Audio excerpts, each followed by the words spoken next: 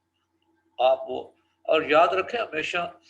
دین، غریب لوگوں نے ہمیشہ دین کو قبول کیا پہلے، سب سے پہلے۔ یہ عمرا نے کبھی بھی دین پہلے قبول نہیں کیا، آگے بڑھ گیا، یہ ہسٹری یہی بتاتی ہے۔ تو اس لیے اللہ نے نبی کریم صلی اللہ علیہ وسلم کو فرمایا کہ آپ ان لوگوں کو، یہ جو کمزور ہیں معاشرے میں، اگر یہ دین کی طرف آتے ہیں تو آپ ان کو اپنے دامان رحمت میں جگہ دیجیے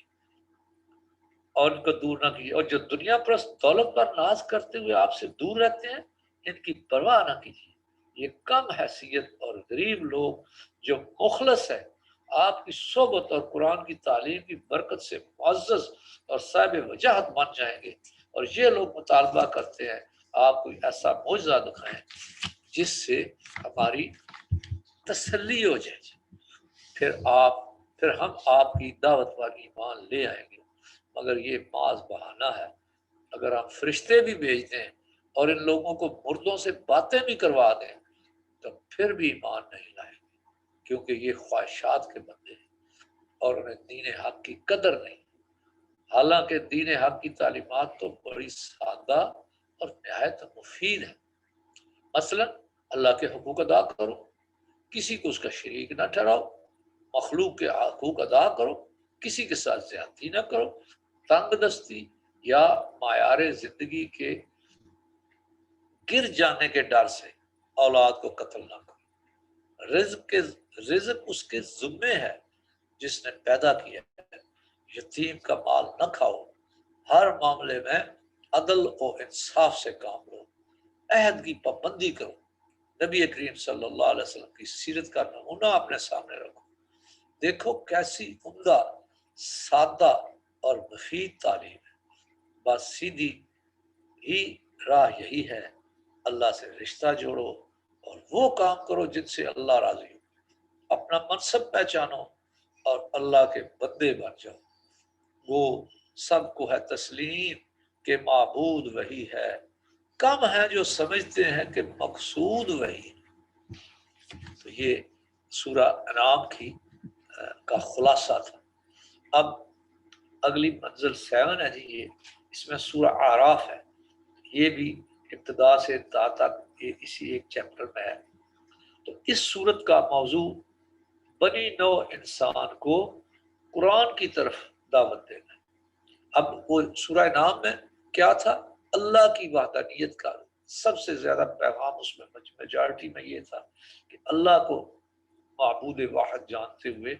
اللہ کے ساتھ رشتے جوڑو۔ اب جب اس کے بعد جب وہ لوگ اللہ سے آشنا ہو گئے تو اب انسانوں کی تربیت کے لیے انہیں بتایا گیا کہ اللہ کے ساتھ رشتہ جوڑنے کا مطلب یہ ہے کہ قرآن کی دعوت کو پڑھو، قرآن کو سیکھو، قرآن کے اندر جو احکامات ہیں یہ اللہ کے کلام ہے، یہ اللہ کے احکامات ہیں۔ تو اللہ کے ساتھ رشتہ آپ کا تب بنے گا جب آپ قرآن سے اپنے آپ کو باندھو گے، قرآن کے ساتھ اپنے آپ کو وابستہ کرو گے۔ تو فرمایا یہ کتاب ہم نے نازل کی تاکہ ہمارا نبی صلی اللہ علیہ وسلم اس کتاب کے ذریعے بندوں کو ہدایت کا راستہ دکھائے اور انہیں ہماری نافرمانی اور ہمارے عذاب سے ڈرائے۔ ہم نے تمہارے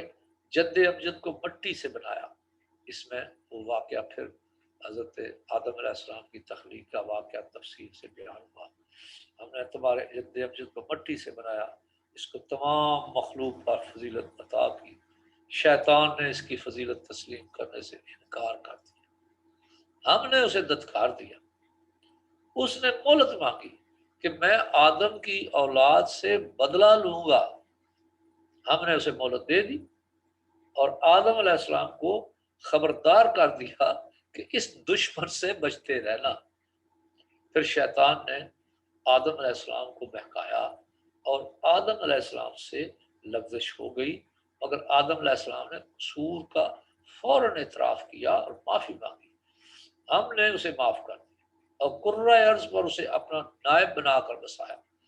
اور اسے ہدایت کی کہ اپنی اولاد کو شیطان سے بچنے کی تاکید کرے اور تسلی دی کہ تمہاری اولاد کی ہدایت کے لیے ہم انبیاء بھیجتے رہیں گے۔ دیکھو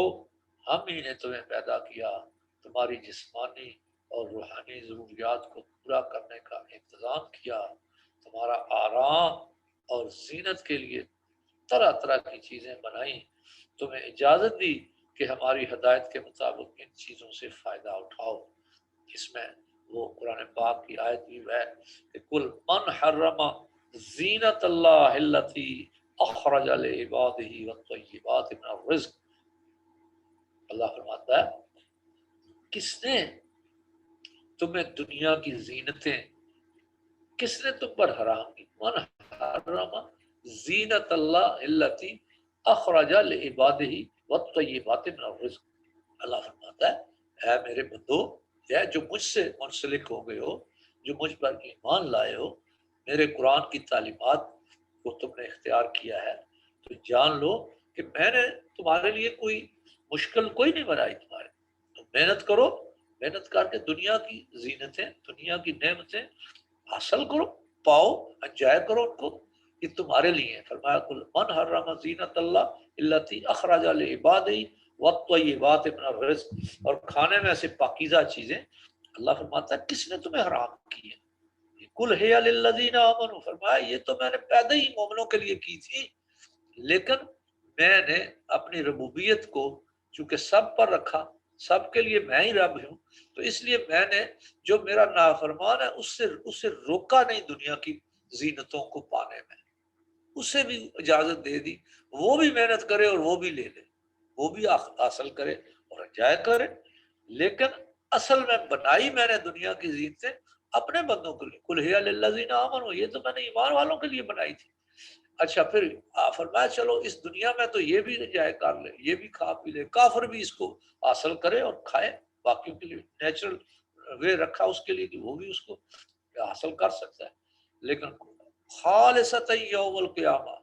قیامت کے بعد کوئی دنیا کی جس طرح یہاں کی زینتیں اور لذتیں ہیں، فرمایا قیامت کے بعد کافر کو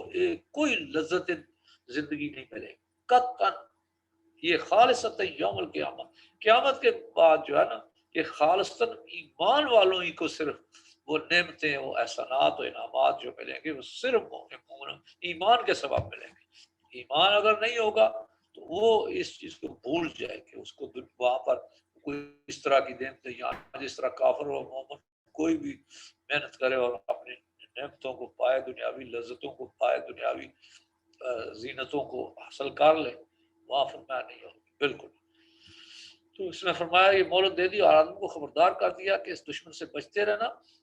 اور اس کے بعد دیکھو ہم نے تمہیں پیدا کیا، تمہاری جسمانی روحانی ضروریات کو پورا کرنے کا انتظام کیا، تمہارے آرام اور زینت کے لیے طرح طرح کی چیزیں بنائیں، تمہیں اجازت دی کہ ہماری ہدایت کے مطابق ان چیزوں سے فائدہ اٹھاؤ، ہاں شرک اور نافرمانی سے بچنا۔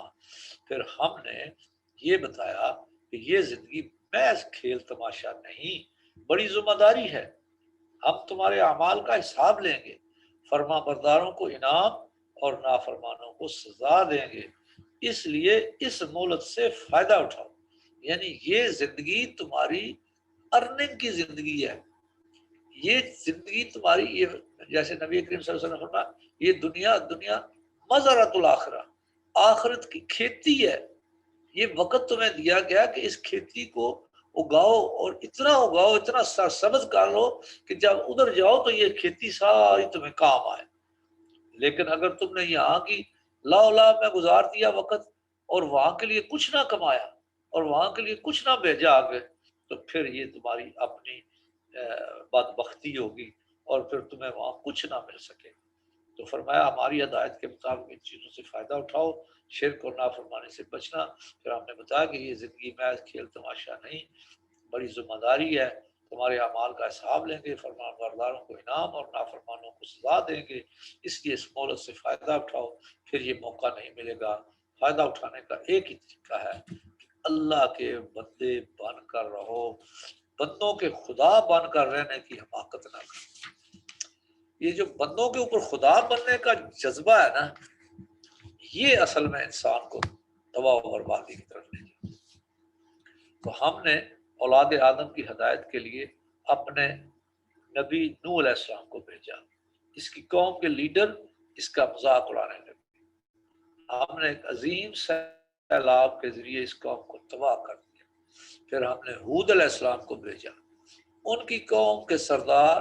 اقتدار کے نشے میں حضرت ہود کی مخالفت کرنے لگے۔ ہم نے ایک تند و تیز آندھی سے اس قوم کو تباہ کر دیا۔ پھر ہمارے نبی صالح آئے، پھر شعیب علیہ السلام آئے، سرداران قوم ان کی مخالفت میں پیش رہے، ان کا بھی یہی حشر ہوا۔ پھر ہم نے موسیٰ علیہ السلام کو بھیجا۔ فرعون خدائی کے نشے میں مست تھا۔ سرداران قوم نے کہا کہ یہ شخص اقتدار کا بھوکا ہے، جادوگر ہے، جادو کے زور پر فرعون کی حکومت کا تختہ اڑنا چاہتا ہے۔ چنانچہ انہوں نے حضرت موسیٰ علیہ السلام کی دعوت کو ٹھکرا دیا۔ ہم نے فرعون کو اس کے لشکر سمیت دریا میں غرق کر دیا، اور اسی دریا سے موسیٰ علیہ السلام کی قوم بنی اسرائیل کو پار اتارا، مگر بنی اسرائیل نے بھی اپنے موسم سے وفا نہ کی۔ حضرت موسیٰ علیہ السلام کی نافرمانی کی، انہیں تنگ کیا، حتیٰ کہ بالکل اکڑ گئے، اور وہ بھی ہمارے عذاب کی لپیٹ میں آ گئے۔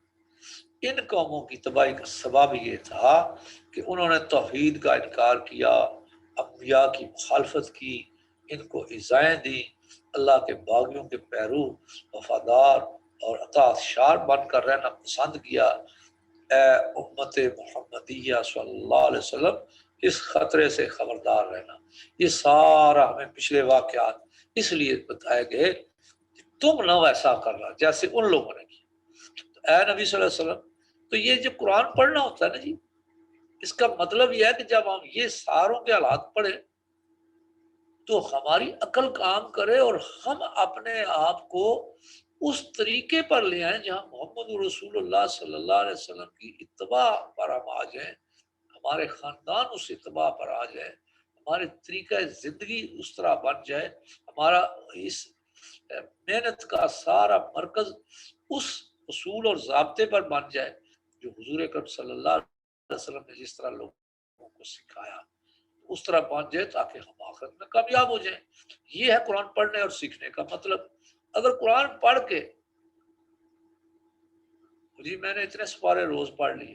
پڑھنے کا مطلب نہیں ہے یہ۔ پڑھنے کا مطلب ہے جو کچھ اس میں اللہ نے آپ کو بات کی، جو میسج دیا ہے، اس میسج کو اپنے قلب و ذہن میں بٹھاؤ اور اس کے مطابق اپنی زندگی میں تبدیلیاں لاؤ۔ یہ ہوتا ہے قرآن پڑھنے کا مقصد۔ تو اے نبی صلی اللہ علیہ وسلم، آپ بنی اسرائیل کو قرآن کی طرف دعوت دیں۔ یہ اس حقیقت سے واقف ہے کہ اللہ نے موسیٰ کو نبی بنا کر بھیجا تھا، انہیں کتاب تورات دی تھی۔ عیسیٰ نبی بھی کتاب ہدایت لے کر آئے تھے، اسی لیے نبی کا آنا اور کتاب لانا ان کے لیے ایک جانی پہچانی حقیقت ہے۔ مگر یہ توقع نہ رکھیں کہ سارے اہل کتاب آپ کی دعوت واری مان لائیں گے۔ یہ قوم اپنے نبیوں کے ساتھ ہمیشہ بے وفائی اور بدعہدی کرتی رہی، ان کو ستایا، شکوے کرتے رہے، سازشیں کرتے رہے، ان کے قتل کے درپے رہے، مگر اس کے باوجود آپ کا کام تو دعوت دینا ہے۔ جو لوگ آپ کی دعوت پر کام نہ دھریں، توحید کو چھوڑ کر خواہشات کی پیروی میں غرق رہیں، وہ تو حیوانوں سے بھی بدتر ہے۔ حیوان اپنا فرض تو ادا کرتے ہیں، مفید اور مضر میں تمیز بھی کسی حد تک کرتے ہیں، مگر جو انسان ہو کر بھلے برے میں تمیز نہ کرے وہ انسان نہیں۔ اہل کتاب کی اس طویل غفلت اور بدعنوانی کی اصل وجہ یہ ہے کہ یہ قیامت کی بعض پرس کے قائل ہی نہیں رہے، بلکہ ان کی شوخی کا عالم یہ ہے کہ جب آپ قیامت کی بعض پرس کا تذکرہ کرتے ہیں تو یہ لوگ آزرائے تنزیہ پوچھتے ہیں کہ قیامت کب آئے گی۔ حالانکہ آپ کا کام قیامت کی تاریخ بتانا نہیں ہے، بلکہ ہدایت اور کامیابی کی راہ دکھانا ہے۔ شرک واقعی انسان کے اخلاق کو تباہ کر دیتا ہے، اور شرک تو ہے ہی میری حماقت، بھلا جو خود محتاج ہو وہ دوسروں کا کیا سنوارے گا۔ اے بنی نو انسان، شرک سے توبہ کرو، تقوی اختیار کرو، اللہ کا قرب حاصل کرو، قرآن پڑھو، سنو، سمجھو اور اس پر عمل کرو۔ اللہ کی یاد سے کسی وقت غافل نہ رہو، تکبر سے بچو، اسی میں تمہاری بھلائی اور کامیابی ہے۔ تعلیم مذہبی کا خلاصہ یہی تو ہے، سب مل گیا اسے جسے اللہ نے لیا۔ تو یہ 7ویں منزل آج انشاءاللہ ہو گئی۔ اب اس کے بعد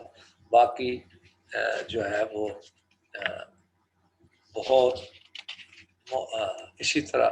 یہ تقریباً کل 25 لیکچرز ہیں جی، 25 میں سارے قرآن کی تلخیص موجود ہے، تو 7 اس میں سے الحمدللہ ہم نے پڑھ لی ہے جی، باقی انشاءاللہ ساتھ ساتھ چلتی رہیں گی۔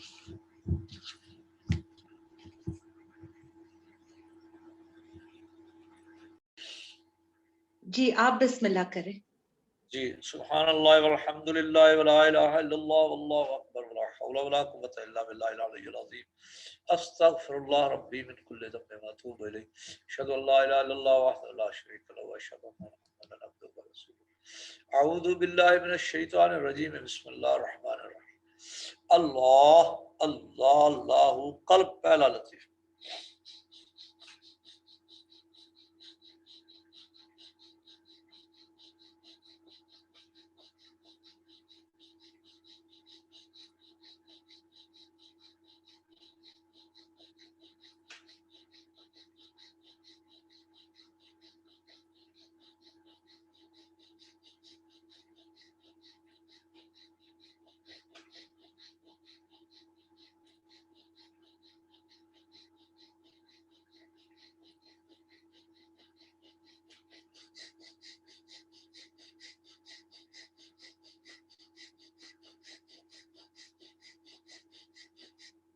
اللہ رو دوسرا لطیف۔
سری تیسرا لطیف۔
خفی چوتھا لطیف۔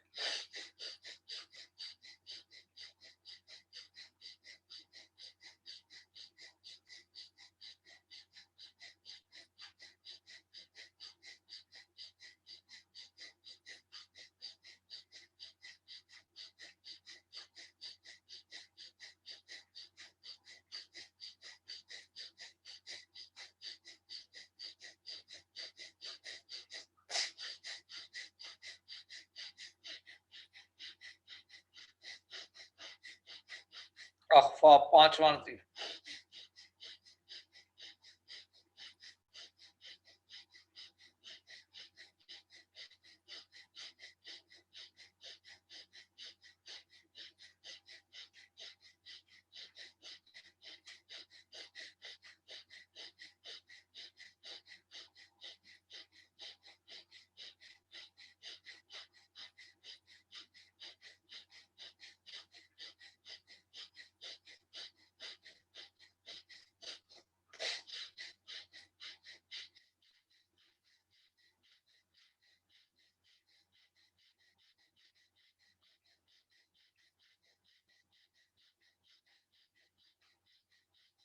نفس چھٹل دی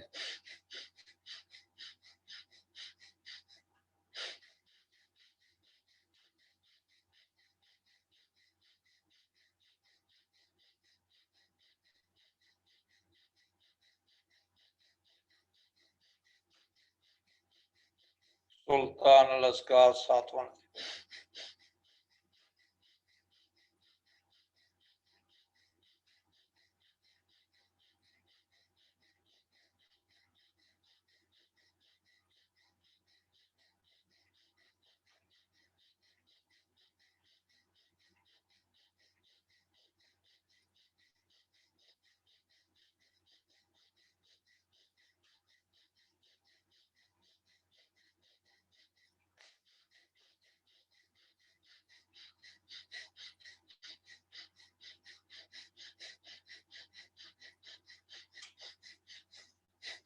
سلطان الاذکار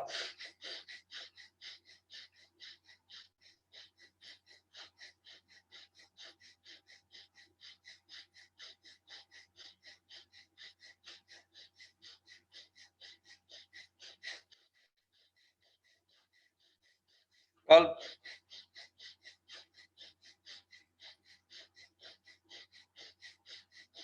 اللہ وحدہ لا شریک لک یا اللہ وَإِلَٰهُكُمْ إِلَٰهٌ وَاحِدٌ لَا إِلَٰهَ إِلَّا هُوَ الرَّحْمَٰنُ الرَّحِيمُ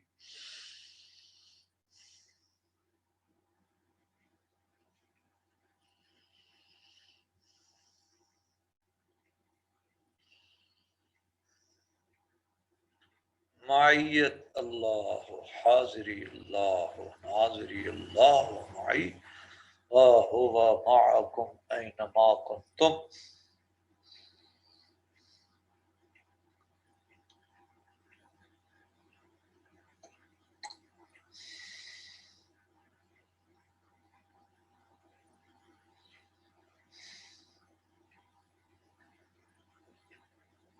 وَنَحْنُ أَقْرَبُ إِلَيْهِ مِنْ حَبْلِ الْوَرِيدِ أقربیت